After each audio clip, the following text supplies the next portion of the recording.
fishing news is brought to you by Navionics, Okuma, Yozuri, Evinrude, Llama Glass, and the Star Island Yacht Club in Montauk, New York. Hey there, Toby Lapinski for the New England edition of the Fisherman magazine with this week's web video fishing forecast for New England. I want to start off this week by asking you again, have you joined the Northeast Striped Bass Tag Study team? If not, what are you waiting for? Check out the story right now at thefisherman.com. Get all the details on the event, the 3R campaign, the Northeast Striped Bass Tag Study. We've got the upcoming results of the second tagged fish, which we know the first fish swam out into the canyons that we tagged back in May, but we've got details on that second fish coming out for you in the January edition of the Fisherman magazine, which is due on newsstands and your mailbox the first week of January. Let me just say, you thought that first story was pretty cool. This is going to blow your mind. We can plan to continue this study. We're going to tag more fish, but we need your help. So again, head on over to thefisherman.com right now. Check out the info on the Northeast Striped Bass Tag Study team. Contribute just $10. Everybody's got $10 laying around, and you will get yourself one of these awesome 3R campaign stickers. And this shows your support as well as your team membership. And you become a contributing team member as we work towards purchasing additional satellite tags. Now, these tags, each of them cost about in the range of $5,000. So we're almost halfway to funding our first extra tag. We've got some bigger commitments from some national organizations, but we want to help you get involved. A lot of people right off the bat said, how can I help? Well, here is your chance to do it. So give the story a look. Get one of those stickers. If you're in the area, if you happen to bump into me, check them. I've got some of the stickers on hand. I can help you out as well. So buy your stickers today. And then one more thing before we jump into the fishing reports for the week. And it's another regulation update for 2020. This time, however, it relates to bluefish. Last week, the Mid-Atlantic Fishery Management Council and the Atlantic States Marine Fisheries Commission approved new recreational fishing regulations for the 2020 Atlantic bluefish fishery from Florida to Maine.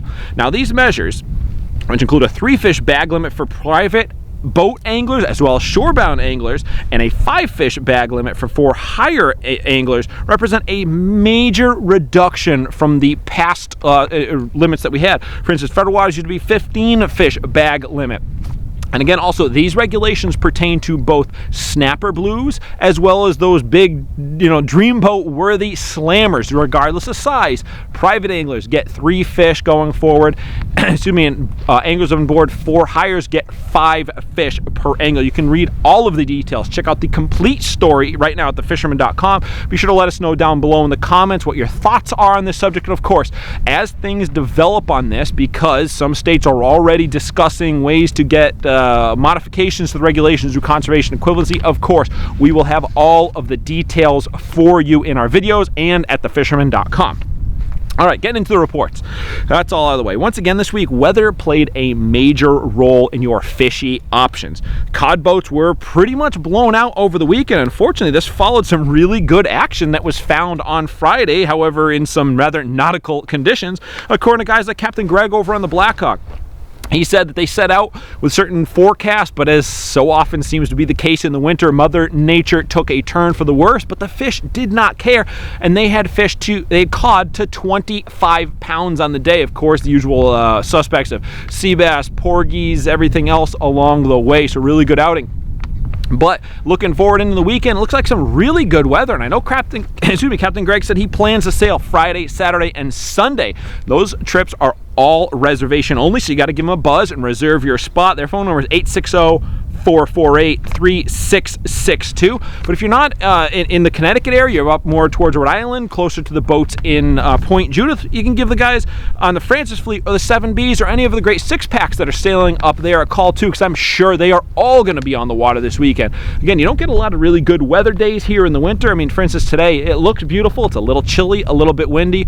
Probably wouldn't have been too bad inshore, but I'm sure out on block it's going to be a little bit different. But the weekend looks much better. So get in on the bite, especially before January 1st when a lot of the seasons close down. Sea bass, for instance, shuts down as of the 1st. Blackfish over in Rhode Island waters shuts down with the end of December. You still be able to keep porgies, obviously cod as well, but you get the bigger mixed bag prior to that date, so it always pays to get out.